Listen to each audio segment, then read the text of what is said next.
Good evening, and welcome back to another journey through the quiet corridors of time. Before we begin tonight, I invite you to settle deeply into your pillows, to let your breathing slow and soften, to release the day behind you. Tonight, we're traveling to a place older than empires, to a monument that has watched the stars wheel overhead for longer than we can truly fathom. Let yourself drift as we explore the Sphinx before Egypt coes of an even older civilization. Get comfortable, close your eyes if you'd like, and let us begin. Picture, if you will, the Giza plateau at twilight. The Great Pyramids rise behind us, their limestone faces catching the last copper light of the sun as it sinks toward the western desert. But our attention is drawn to something else tonight, something lower, more weathered, carved not upward in defiance of the sky, but hewn downward into the living bedrock itself. The Great Sphinx rests in its excavated enclosure, lion-bodied and human-faced, gazing eternally toward the east where the sun will rise again, as it has risen for millennia upon millennia. Most of us learned in school that the Sphinx was built by the pharaoh Khufu around 2500 BCE, a monument to accompany his pyramid, a guardian of the royal necropolis. But tonight we're going to explore a different story, one whispered by geologists and rogue historians, by those who have studied the weathering patterns on the limestone walls, by those who have noticed things that don't quite fit the official timeline. Tonight, we consider the possibility that the Sphinx is far, far older than Egypt itself, that it might be a remnant of a civilization lost to time, a people who walked the earth when the climate was different, when the Sahara was not desert but savanna, when great rains fell and rivers flowed, where now there is only sand. This is a story without definitive answers, a meditation on mystery itself. It is perfect for these quiet hours before sleep, when the mind can wander freely through possibilities, unanchored from the demands of certainty. So breathe slowly, and let us walk together through the evidence, the theories, and the dreamlike landscapes of deep time. The Sphinx sits in what is called an enclosure, a rectangular pit carved into the limestone bedrock of the Giza plateau. The statue itself was not built up from blocks like the pyramids, but carved down, sculpted from the living rock by removing everything around it. Imagine the labor of this, the patient chipping away of stone, the gradual emergence of form from formlessness. The walls of this enclosure rise high around the Sphinx, and it is these walls that first caught the attention of certain geologists who visited the site with fresh eyes. In the early 1990s, a geologist named Robert Schoch stood in the Sphinx enclosure and noticed something peculiar. The erosion patterns on the walls were not what he expected. In the dry climate of Egypt, wind and sand create horizontal weathering, sharp, angular patterns that look almost like shelves cut into the rock. But the Sphinx enclosure walls showed something different: deep, undulating vertical channels and rounded indentations, the kind of erosion caused by water, by rainfall, by precipitation flowing down stone surfaces over long periods of time. Close your eyes and picture rain falling on the Giza plateau, not the rare brief showers that occasionally grace modern Cairo, but regular, sustained rainfall, the kind that comes in a wetter climate. Picture water streaming down the walls of the Sphinx enclosure, year after year, century after century, carving these channels into the limestone, the kind of rainfall that hasn't occurred in Egypt for thousands of years, not since the African humid period ended, not since the Sahara began its transformation from grassland to desert somewhere around 3000 to 4000 BCE or even earlier.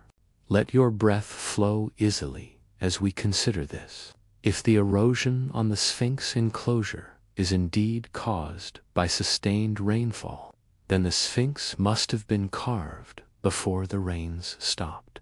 Not in 2500 BCE during the height of the Old Kingdom's dry climate, but much earlier, perhaps 7,000 years ago, or 9,000, or even more, perhaps in a time when the Nile Valley was a very different place, when the land was green, when different peoples lived and built and dreamed beneath different stars. The Sphinx measures 73 meters long and 20 meters high.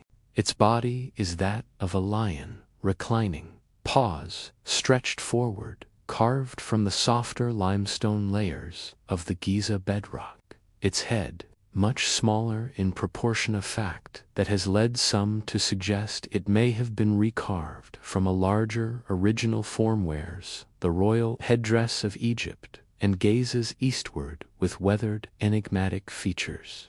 Some scholars believe this face represents Kafir. Others see something more ambiguous, features worn smooth by time and wind, and perhaps by those ancient rains.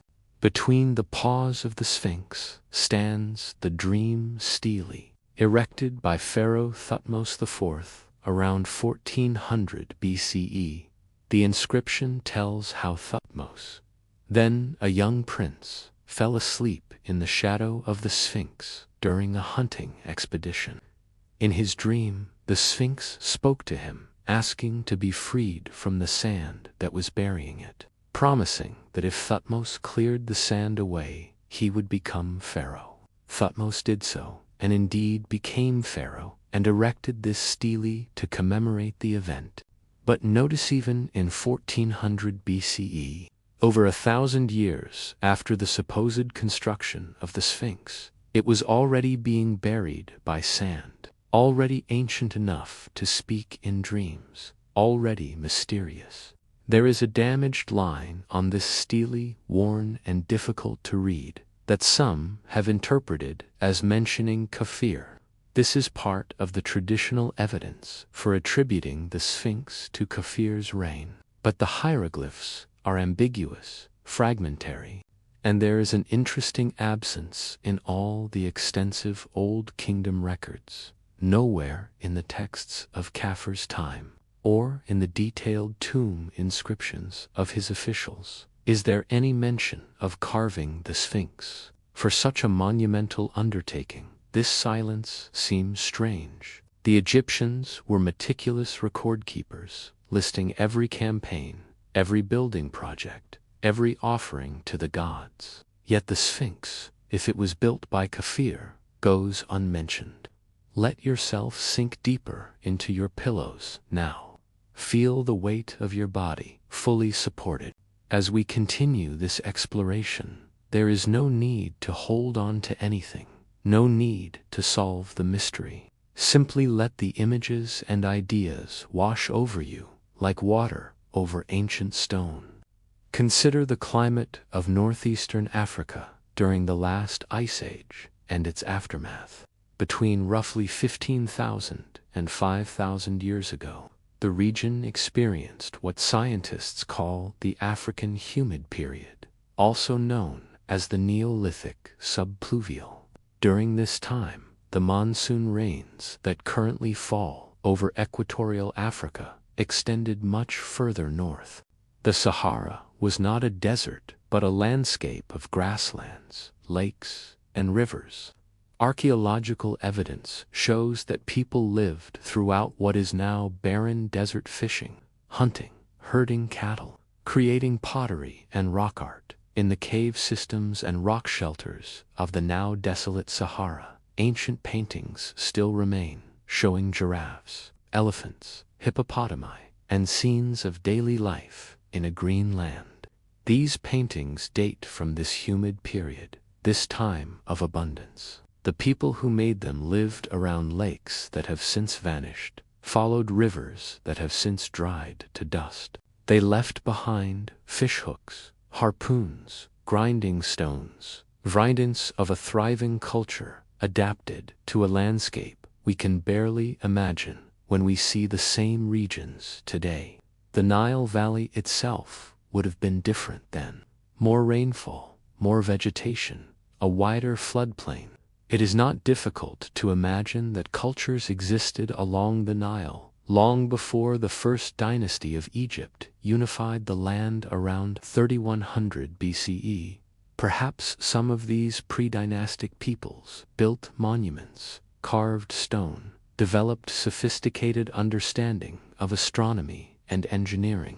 Perhaps the Sphinx is one of their works, later inherited and adopted by the Egyptians who came after, who built their pyramids around this already ancient monument, who created myths and legends to explain its existence.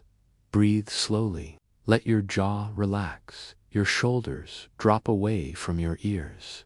We are not seeking to prove anything tonight, only to wonder, to imagine, to drift through possibilities. There is a controversial theory proposed by some researchers that there existed an advanced civilization during this pre-Younger Dryas period, before the end of the last ice age, a civilization that was disrupted or destroyed by the climatic catastrophes that marked the transition into the Holocene epoch. The Younger Dryas was a period of rapid climate change, around 12,800 to 11,600 years ago, when global temperatures suddenly plunged back into near-glacial conditions for over 1,000 years before warming again. Some researchers have suggested that a cosmic impact, perhaps a comet fragmenting in Earth's atmosphere, have triggered this event, causing widespread fires, floods, and environmental collapse.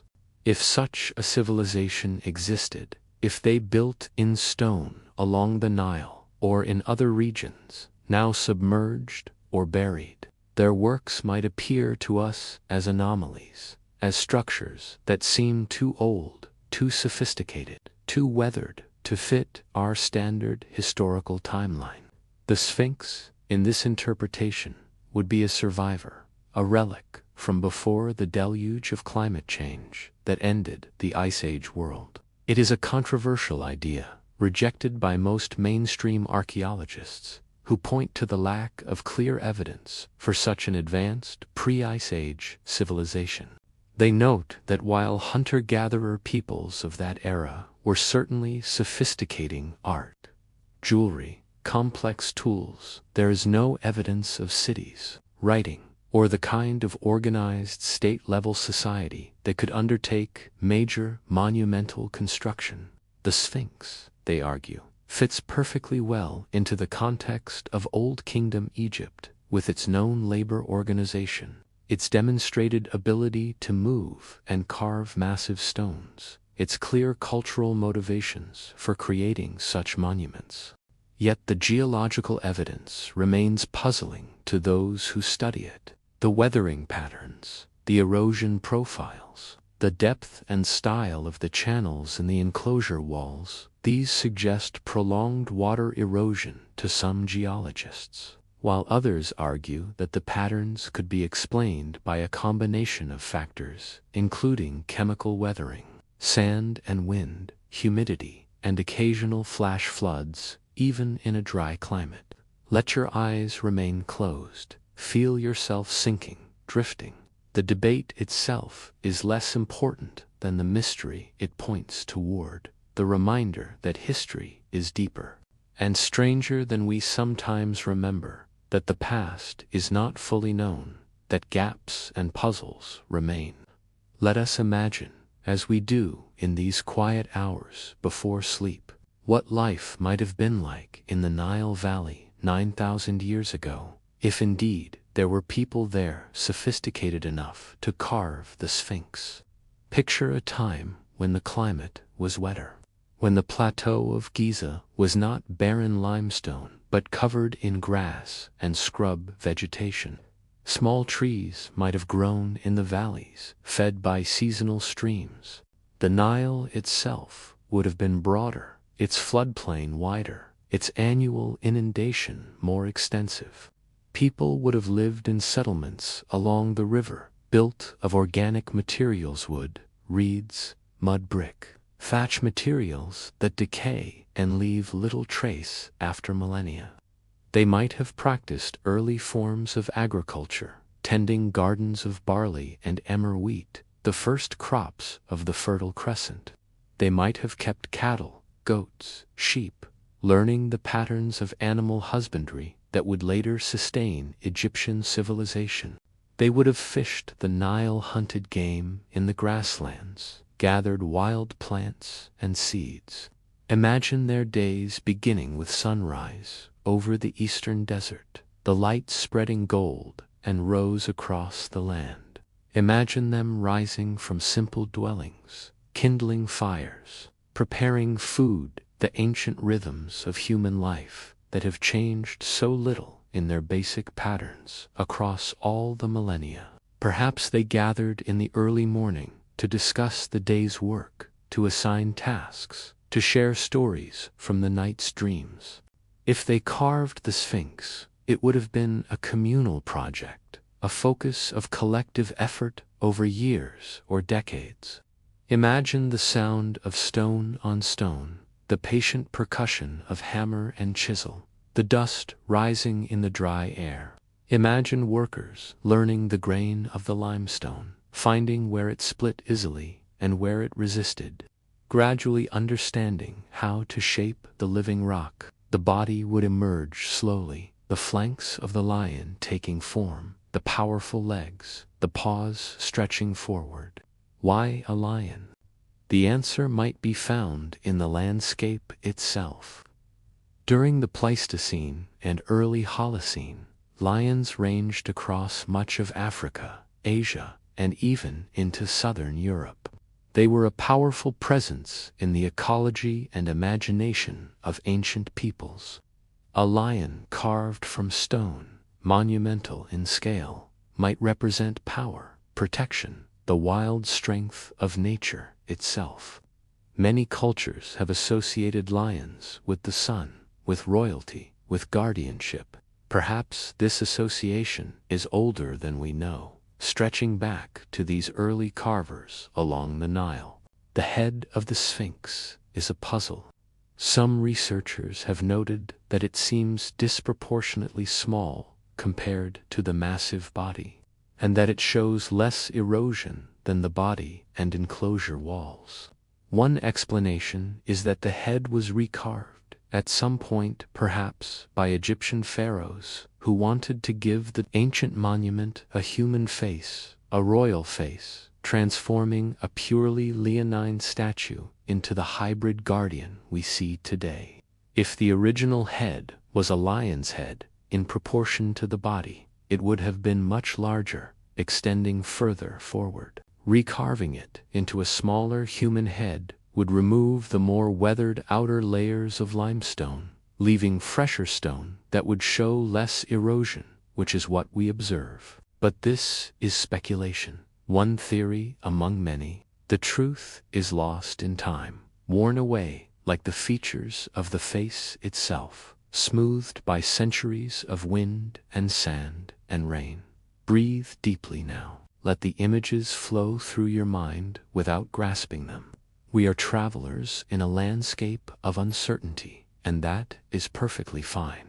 Uncertainty can be restful, a release from the need to know, to fix, to determine.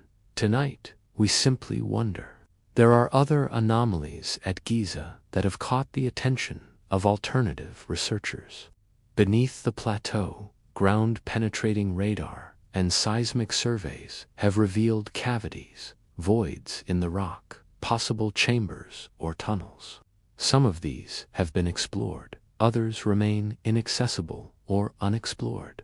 Could some of them date from an earlier period, from a time before the pyramids? It's possible, though it's also possible they are natural limestone caverns, or quarry spaces, or chambers from the Old Kingdom itself that were later sealed or forgotten. There are also the so-called air shafts in the Great Pyramid, narrow channels that extend from the king's and queen's chambers toward the outer faces of the pyramid. Some align with specific stars, as they would have appeared in the Old Kingdom sky, suggesting astronomical purposes. Others terminate in small chambers containing mysterious objects: copper hook, a wooden rod, a stone ball discovered by robot cameras sent crawling through the shafts. What were these shafts for? Ventilation. Symbolic passages for the pharaoh's soul to ascend to the stars. Or something else, something we don't yet understand. The genius of Old Kingdom Egyptian engineering is undeniable. The precision of the pyramid construction, the alignment to cardinal directions, the sophisticated understanding of mathematics and astronomy, of this is well documented and genuinely impressive.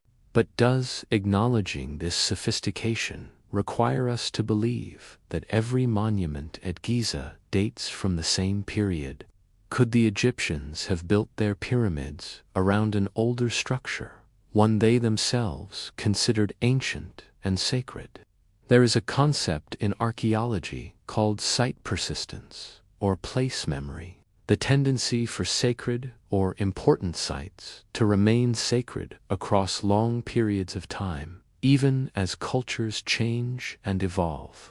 Churches are built on pagan temples, mosques on churches, temples on even earlier holy places. The site itself carries meaning, accumulated over generations and centuries.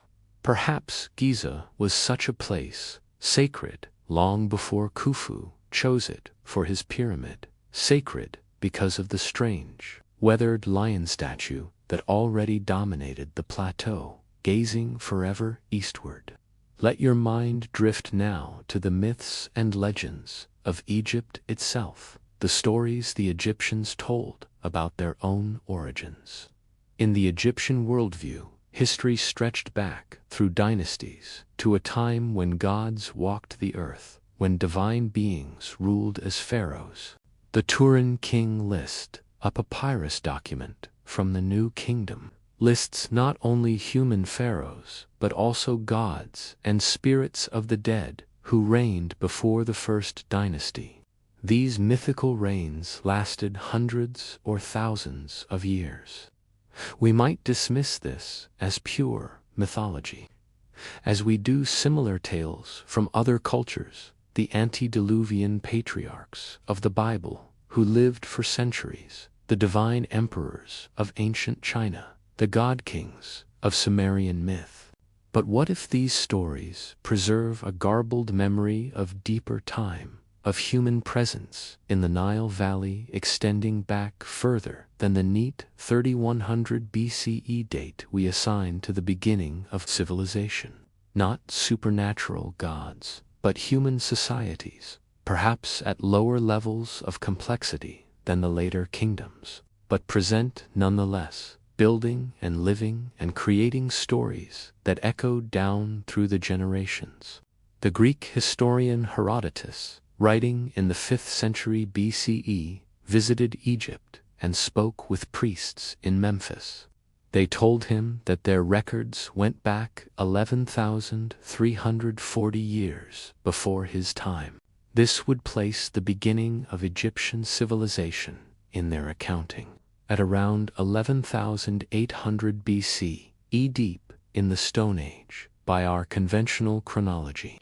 But interestingly, right around the end of the Younger Dryas, the end of the Ice Age, Herodotus himself found this claim difficult to believe, and most historians have dismissed it as priestly exaggeration or confusion. But it remains an intriguing data point, a thread that doesn't quite fit the tapestry we've woven.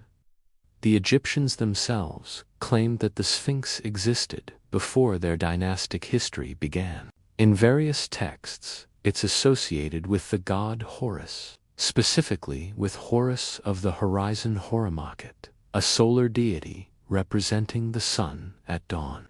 The name Sphinx itself is Greek, given to the monument by Greek visitors who saw in it a resemblance to their own mythical creature. But to the ancient Egyptians, it was connected to the sun, to horizons, to the eternal cycle of death and rebirth, represented by the sun's journey through the underworld each night and its rising each dawn. Imagine the priests of ancient Egypt standing before the Sphinx in the pre-dawn darkness, waiting for the first light of the sun to strike the monument's face. Imagine them singing hymns, making offerings, performing rituals that connected them to the cosmic order, to the mat, the principle of truth, balance, and justice that governed the universe. For them, the Sphinx was not a riddle or a mystery, but a sacred presence, a guardian, a silent witness to their prayers. Yet even for them, the Sphinx was ancient. Even in the time of Kafir, if we accept the traditional dating, the architectural style of the Sphinx is different from that of the pyramids. It is carved in place, not built up. It uses no blocks, no precisely fitted masonry, no internal chambers. It is a more primal form of monumentality, a subtractive sculpture, a revelation of form hidden in stone. This difference in technique might reflect only a different purpose, a statue, rather than a tomb. Or it might reflect a different age, a different cultural context.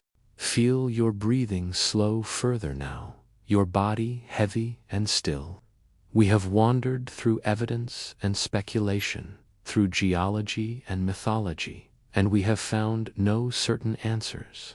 This is as it should be. Some mysteries are not meant to be solved, but to be contemplated, to draw us deeper into awareness of how much we do not know, how vast the past really is. Let us consider other ancient structures around the world that pose similar questions. At Göbekli Tepe, in modern Turkey, archaeologists have excavated a massive complex of carved stone pillars arranged in circular enclosures, dating to around 9500 BCE to 6,000 years before Stonehenge, before pottery, before agriculture became widespread.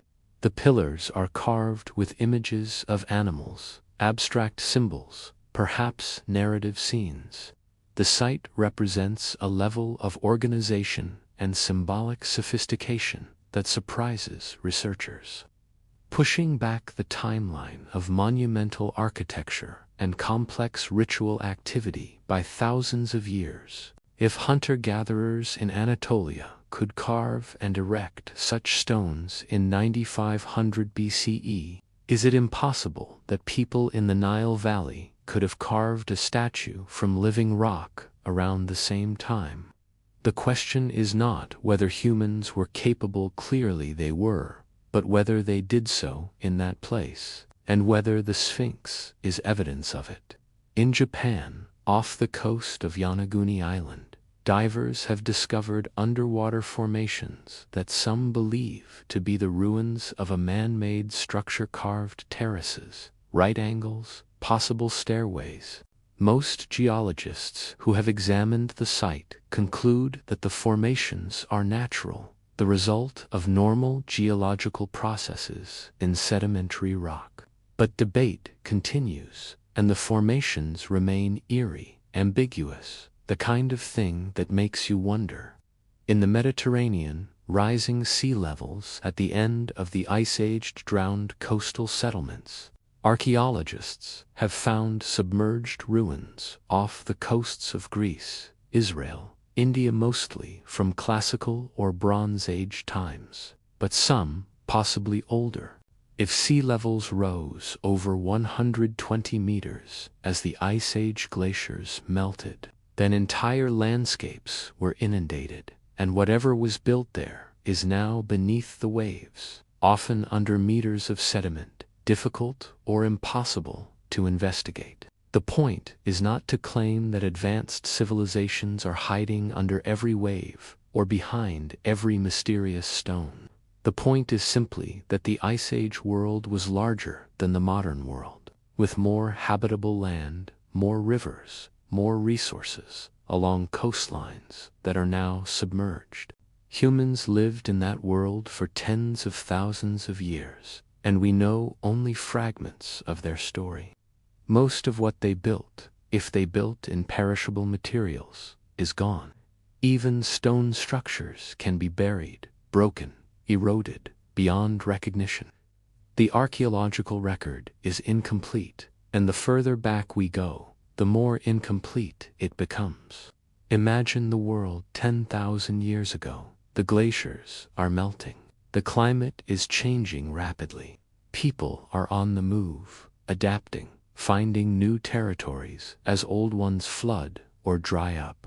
In the Nile Valley, the annual inundation is perhaps more powerful than it will be in later millennia. The rivers swollen with meltwater and rain. Settlements hug the higher ground, the plateau edges, the desert margins. Perhaps a community decides to undertake a great work, to carve a monument that will outlast them, that will speak to the future. They choose a prominent outcrop of limestone on the Giza plateau, a rise of rock overlooking the river valley. They begin to carve. The work takes a generation, perhaps more. Knowledge is passed from elder to apprentice, the techniques refined, the vision gradually realized. When it is finished, they step back and see what they have made. A great lion, guardian of their territory, symbol of strength and permanence. Centuries pass, the climate shifts, the rains diminish. The people who carved the lion are forgotten, their language lost, their settlements crumbled into dust. New peoples come to the Nile Valley, drawn by the river's reliable water in an increasingly arid landscape. They see the monument and wonder at it, create new stories to explain its presence. They adopt it as their own, give it new meanings, perhaps alter it to fit their cosmology. Eventually, they build around it, constructing pyramids, temples, causeways, turning the plateau into a royal necropolis that will last for 1,000 years. This is one possible story. It may not be the true story, but it is a story that fits some of the evidence, and tonight, as we drift toward sleep, we can let it rest in our minds without needing to defend or prove it. Consider how mythology often preserves kernels of historical memory encoded in symbolic form. The Greek myth of the flood, of Deucalion and Pyrrha surviving a deluge sent by Zeus, echoes flood myths from many cultures. The biblical flood narrative, the Sumerian Gilgamesh flood story, the Indian tale of Manu, the Aztec legend of the world's destruction by water. These stories from cultures separated by vast distances and time. Periods all speak of a catastrophic flood. Is this only because flooding is a universal human experience, or does it also preserve some collective memory of the Endovasage sea level rise, of coastal inundations, of climate catastrophe? Similarly, many cultures have myths of a lost golden age, a time when gods or ancient sages walked among humans, when knowledge was purer and life was different. Plato's Atlantis, the Hindu Devapara Yuga, the Chinese tales of sage emperors, the Christian Eden. These stories of a lost past, whether historical or purely metaphorical, speak to something deep in human consciousness, a sense that we are heirs to something older, that we come from depths we no longer fully remember. The Egyptians placed their own golden age in the time of the gods, in the reign of Osiris and Isis, of Thoth and Ra, before the human dynasties began.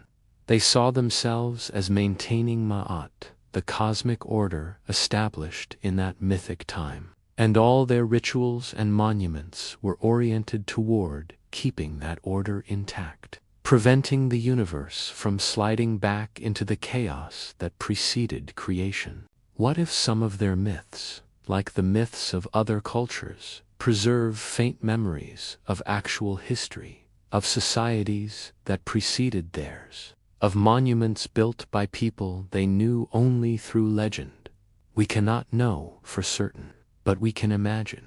And in imagining, we touch something of the mystery that hangs over all human history. The question of where we really come from, how far back our story truly extends. Let your body relax more completely now. Feel your legs heavy, your arms loose, your face soft. The Sphinx sits in the desert night, as it has for so long, patient and silent. Let us sit with it in imagination, feeling the cool night air, hearing the distant sounds of the modern city fade, replaced by older silence, deeper quiet.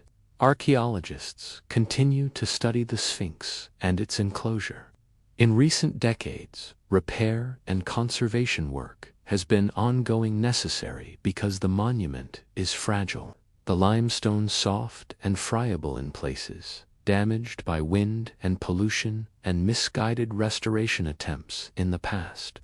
During this work, researchers have examined the bedrock carefully, taken samples, analyzed weathering patterns from many angles. Some studies have supported the rainfall erosion theory, finding mineral deposits and weathering characteristics consistent with sustained water flow. Other studies have questioned this interpretation, arguing that the patterns can be explained by other processes. A group of Egyptian geologists examined the same evidence and concluded that the weathering is typical for the Giza limestone in the prevailing environmental conditions, and that there is no need to invoke ancient rainfall. The debate remains unresolved in the scientific literature, with passionate advocates on both sides. Part of the challenge is that limestone weathering is complex, influenced by multiple factors simultaneously: rainfall, humidity, temperature fluctuations, salt crystallization, biological activity, windborne sand, chemical reactions with atmospheric gases, groundwater seepage, disentangling which factors dominated in which periods, and what time span would be required to produce the observed erosion, is genuinely difficult. Different experts, looking at the same walls, draw different conclusions based on their experience and theoretical framework.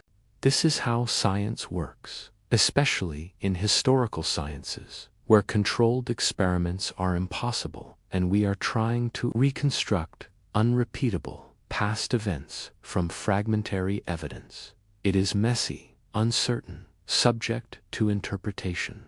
This does not mean all interpretations are equally valid, but it does mean we should hold our conclusions lightly, remaining open to new evidence and new perspectives. Breathe in slowly, breathe out slowly. Let go of the need to know which interpretation is correct. For tonight, we are not scientists defending a thesis, but dreamers wondering about the past, and that is enough.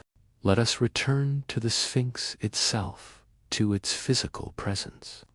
Imagine approaching it in person, walking down into the enclosure. The walls rise around you, carved with those ambiguous erosion patterns. The stone warm from the day's sun, even as the air cools. The Sphinx looms ahead, larger than you expected. The paws, each taller than a person, the body extending back, massive and heavy. Up close, you see the weathering more clearly. The body is more eroded than the head, particularly the flanks and haunches, where the limestone is worn into hollows and undulations. You walk around to the front, standing between the paws where the dream steely rises. Looking up at the face, you see that it is more damaged than photographs suggest. The nose is missing, broken off in antiquity, not, as sometimes claimed, shot off by Napoleon's troops. This is a myth. The damage predates Napoleon. but removed perhaps during the medieval period or earlier, by iconoclasts or vandals, or simply by the slow work of erosion and time. The beard is gone too, though fragments of it were found and are now in museums. The uraeus, the royal cobra emblem that would have adorned the forehead, has also been lost. Yet even damaged, the face retains a power, a presence. The eyes gaze past you, fixed on the eastern horizon, where the sun will rise. The expression is enigmatic, neither smiling nor frowning, a face beyond emotion, beyond personality. It is the face of deep time itself, patient and indifferent. You place your hand on the paw, feeling the rough stone, the warmth slowly dissipating into the night. You think of all the hands that have touched this stone before yours, the ancient Egyptians who cleared the sand away, the Roman tourists who visited Egypt as part of their grand tours, the medieval Arab travelers who called it the father of terror, the European explorers and treasure hunters, the archaeologists and tourists and seekers, all of them standing where you stand now, wondering at this monument, each bringing their own questions, their own needs, their own dreams. And before all of them, you imagine the hands of the carvers, if they existed in some prehistoric time. Hands holding copper or bronze or stone tools, chipping away at the limestone, day after patient day, guided by a vision of what the finished statue should be. Hands that also touched this stone, that shaped it, that left their mark in the curves and planes of the lion's body. Or perhaps the carvers were the Old Kingdom Egyptians, after all, working under the hot sun for 500 years ago, executing a design approved by Pharaoh Khafre, using the organizational genius of their civilization to complete the monument in a few decades. Either way, the hands are dust now, the people are gone, and only the stone remains, patient witness to the centuries. Feel your own breathing, the gentle rise and fall of your chest. You are here in your bed, safe and warm, and the Sphinx is half a world away, sitting under different stars. But in your mind, you can visit it any time, can wander through these possibilities, these questions, these images from the deep past. History is not just dates and facts, but imagination, the work of reconstructing lost worlds, breathing life into silent stones. Let us consider one more piece of the puzzle before we begin our wind down towards sleep. Beneath the Sphinx, some researchers believe there may be chambers, hollow spaces carved into the bedrock. Ground-penetrating radar surveys conducted in the 1970s and 1990s suggested anomalies beneath and around the Sphinx, possible voids or filled chambers. Seismic studies have produced similar hints. The Egyptian Antiquities authorities have been cautious about invasive investigation, reluctant to drill or excavate beneath such an iconic monument. A few exploratory surveys have been allowed, but results have been ambiguous or kept confidential. This has led to speculation, conspiracy theories, claims of cover-ups, or hidden knowledge. The truth is likely more mundane: that bureaucratic caution, legitimate concerns about damaging the monument, and the complexity of excavation in such a fraught political and archaeological landscape have simply prevented extensive subsurface investigation. But the possibility remains intriguing. If there are chambers beneath the Sphinx, what might they contain? Perhaps nothing, empty voids, natural cavities in the limestone. Perhaps Old Kingdom storage chambers or priestly cellars. Perhaps something older, if the Sphinx itself is older. Or perhaps it is a false lead entirely, the radar anomalies misinterpreted or caused by natural variations in the bedrock. Mystery builds on mystery, and that is fine. We do not need to solve everything tonight. We do not need to penetrate every secret. We can simply acknowledge the mystery, bow to it, and let it be. Imagine the Sphinx at different times of day across the centuries. At dawn, as the first rays of the sun strike the face, turning it gold and pink, the shadows fleeing westward. At noon, under the white-hot Egyptian sun, the stone bleached and bright, shimmering in the heat haze. At sunset, when the light turns amber and red, and the monument's shadow stretches long across the plateau. At night, under the stars, the Milky Way stretching overhead like the celestial Nile, the silence profound except for the whisper of wind over sand. Imagine it during the Pharaonic period, when the plateau was an active necropolis. Priests coming and going, offerings made, incense burning, the sound of chants and prayers. Imagine it during the Ptolemaic period, when Egypt was ruled by Greek-speaking pharaohs descended from Alexander's general, when Greek tourists came to gaze at monuments already ancient to them. Imagine it in Roman times, when Egypt was a province of the empire, and wealthy Romans made the journey to see the pyramids and the Sphinx, to carve their names in the stone as graffiti, to wonder at the achievements of this civilization that had already lasted longer than Rome would. Imagine it in medieval times, when the Arab geographers described it and speculated about its purpose and origins, when local legends said it was a guardian that would come to life to punish the wicked.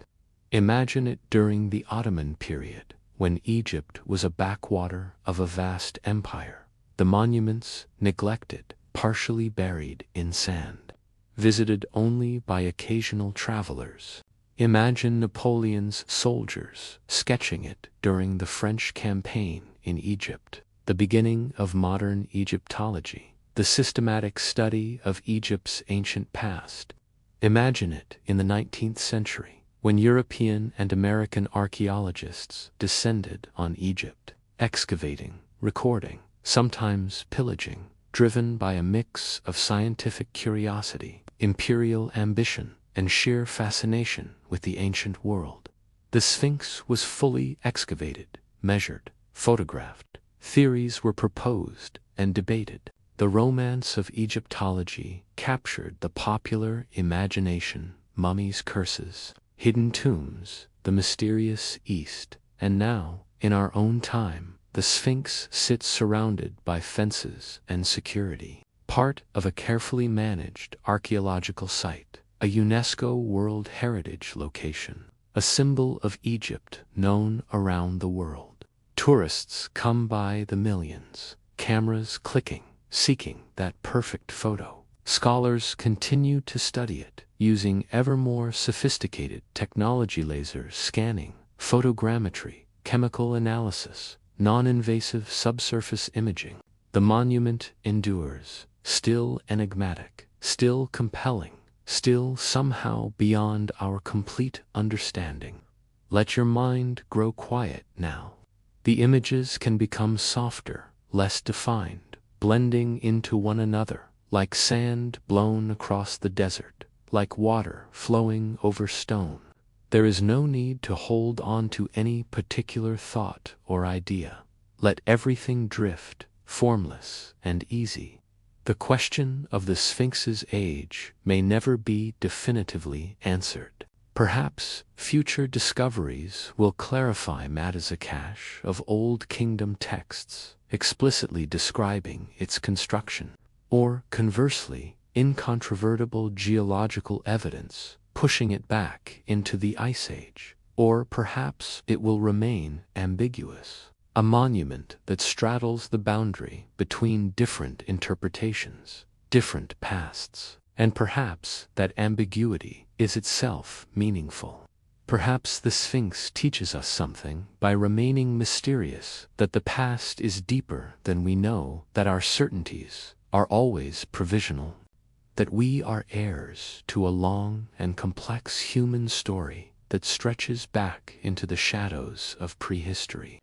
It reminds us to remain humble before the evidence, to hold our theories lightly, to stay curious rather than defensive.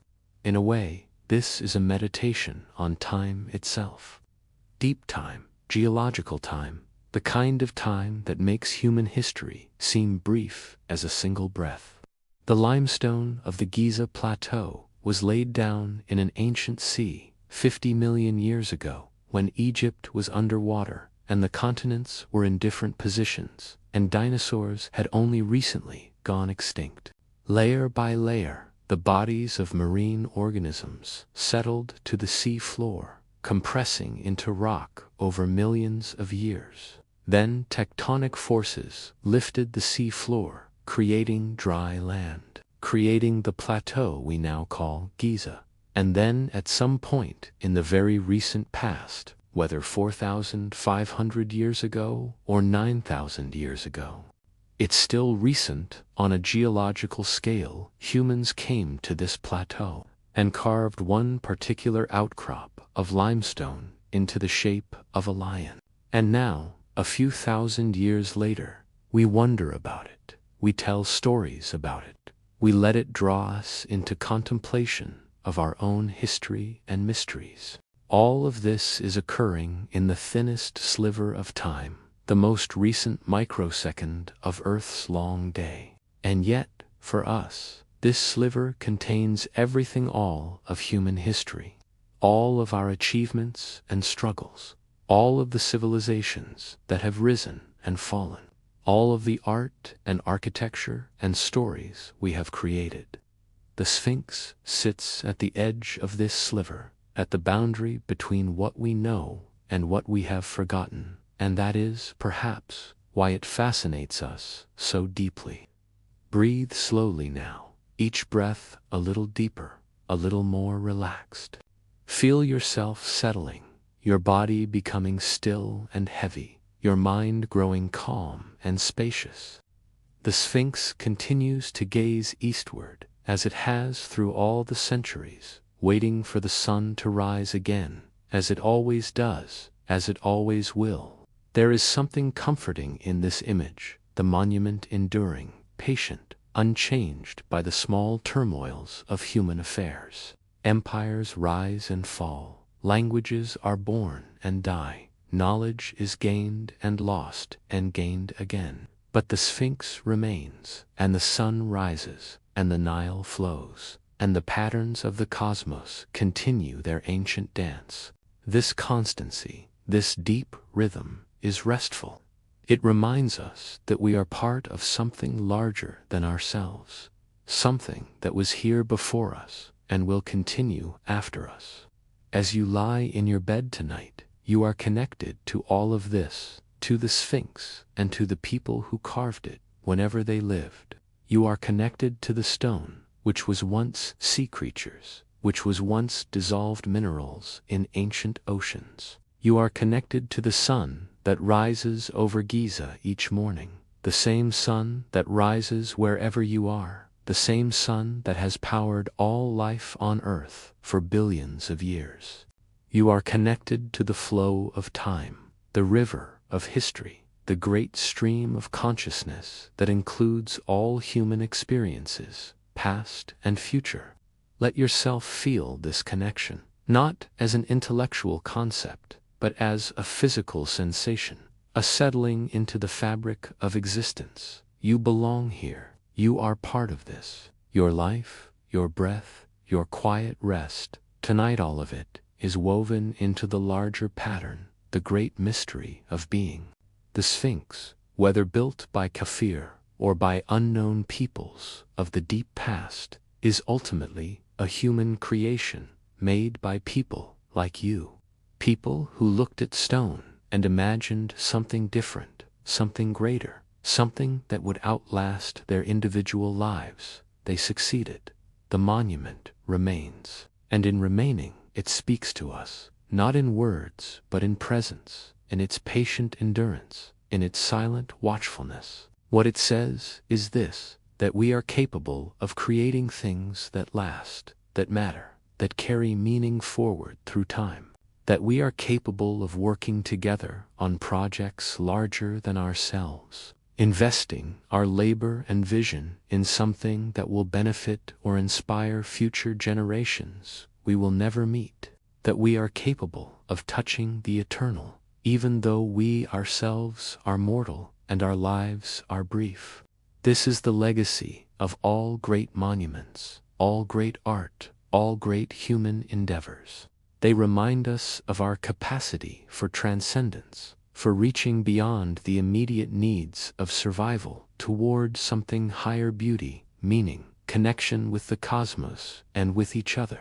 Let this thought rest gently in your awareness as you continue to relax. Your breathing is slow and steady now, your body completely at ease. The day is over, its tasks and concerns set aside. Tomorrow will bring what it brings, but for now, there is only this moment, this quietness, this gentle drifting toward sleep. The Sphinx sits under the stars, as it has for so long. The Milky Way arcs overhead, the same stars the ancient Egyptians knew, the same stars seen by whoever carved the monument whenever they lived. The constellations wheel slowly through the night Orion, which the Egyptians associated with Osiris, god of death and rebirth. Sirius, the brightest star, associated with Isis, whose rising heralded the annual Nile flood. The circumpolar stars that never set, that the Egyptians called the imperishable ones, representing the eternal realm of the gods. The ancient Egyptians were profound observers of the sky. Their calendar was based on astronomical observations, their temples aligned to celestial events. They saw the sky as a reflection of divine order, and they sought to align their earthly realm with that heavenly pattern. This is again the principle of cosmic order, of things being in their right relationship to each other. Perhaps the Sphinx, gazing eastward toward the sunrise, is part of this alignment, a terrestrial marker oriented to the celestial sphere, grounding the heavens in stone, making the abstract patterns of the stars concrete and physical. This was the Egyptian gift, the ability to create sacred architecture that united earth and sky, human and divine, time and eternity. And now, thousands of years later, we inherit this vision, this aspiration. We may no longer worship the same gods or hold the same cosmology, but we still feel the pull of those eternal questions: who we are, where we came from, what we leave behind, how we connect with something larger than ourselves. The Sphinx, in its weathered silence, holds space for all of these questions. It does not answer them, but it allows them to exist, to be asked, to echo down through the generations. Let your eyes remain closed, your body still. Feel yourself at the threshold of sleep now, that liminal space between waking and dreaming, between conscious thought and the deep rest of the unconscious mind. This is a sacred threshold in its own way, a daily death and rebirth, a journey into the underworld of sleep, and a return with the morning. The Egyptians understood this tooth-and-night journey of the sun through the underworld, the daily renewal, the eternal cycle. The Sphinx watches over this threshold, this boundary between day and night, between known and unknown, between past and present. It is a guardian, a sentinel, a silent witness. And tonight, as you cross the threshold into sleep, you can imagine it watching over you, to keeping its patient vigil, as it has for so many years, for so many people, for all the countless souls who have wondered at its mystery. There is no need to solve the mystery. There is no need to know whether the Sphinx is 4,500 years old, or 9,000 years old, or some other age. The mystery itself is the gift, the invitation to wonder, to imagine, to remain open to possibilities. History is not a set of fixed facts engraved in stone. Well, sometimes it is literally that, but even then, the stones can be read in different ways. The inscriptions can be ambiguous. The evidence can support multiple interpretations. What matters more than certainty is curiosity, the willingness to engage with the past as a living question rather than a dead answer. This is what keeps history vital, what keeps it meaningful for each generation. We don't just memorize what happened. We ask why it happened, what it means, how it connects to our own lives and times. We make the past present by bringing our questions to it, by seeing ourselves in its mirror. And in the case of the Sphinx, we see reflected our own deepest mysteries, the mystery of consciousness, of how we became human, of what drove our ancestors to create art and monuments, to wonder about the stars, to tell stories, and sing songs, and pass knowledge from one generation to the next. All of this is contained, somehow, in that weathered stone figure, that lion-bodied, human-headed enigma resting on the plateau. Your breathing is very slow now, very gentle. Each breath takes you deeper into relaxation, deeper into that comfortable heaviness that precedes sleep. The images in your mind are growing dimmer, less distinct, blending into a soft, undifferentiated flow. This is natural. This is right. You are safe. You are comfortable. And you can let go completely. Think of the Sphinx one last time, but now only as a feeling, a presence, rather than a detailed image, a sense of ancient stone, of patient endurance, of mystery and silence. Let this feeling surround you like a protective presence, a guardian watching over your sleep, a connection to the deep past that somehow makes the present moment safer, more grounded, more real. All of the complexity we've explored tonight, the geological evidence, the theories, the different interpretations, the sweep of history, all of it can dissolve now into a simple image, a stone monument under stars, enduring through time, offering no answers but asking the right questions. This is enough. This is complete. The night is quiet. The world is turning slowly through space, as it always has, as it always will. Civilizations rise and fall, but the deeper patterns continue day and night. The seasons, birth and death, the patient work of time. You are part of these patterns, resting in the embrace of night, preparing for the renewal of morning, participating in the ancient rhythm that connects all living things. The Sphinx sits in the desert, patient and still. The wind moves over the sand, creating small ripples, small patterns that form and dissolve, and form again.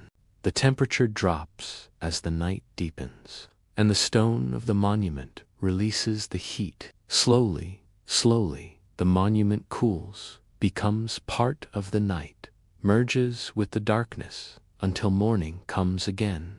And morning always comes.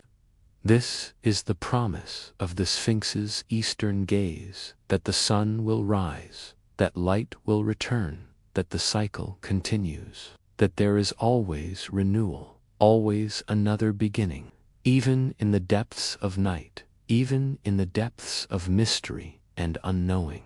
The dawn is already on its way, moving toward us with the patient inevitability of celestial mechanics. You can rest now in this knowledge. You can let go of all effort, all striving, all need to understand or figure out or solve. Tonight, you have journeyed through deep time, through geological ages and human history, through evidence and speculation and wonder. You have stood before the Sphinx in imagination, felt its presence, pondered its mysteries. This is enough. This is complete. Let sleep come naturally now, without effort, without resistance. Let your mind become quiet, your thoughts dissolving like mist in morning sun. Let your body settle more deeply into the bed, every muscle releasing, every cell relaxing, every breath slower and softer than the last. The Sphinx remains, patient and eternal, gazing toward the horizon. And you, having visited it in imagination, having explored its mysteries and honored its questions, can now let it fade, can now return to your own life, your own rest, your own dreams. The past is always with us, but it does not demand our constant attention. It is enough to know it's there, to know that we are connected to it, to know that we carry forward something of what came before.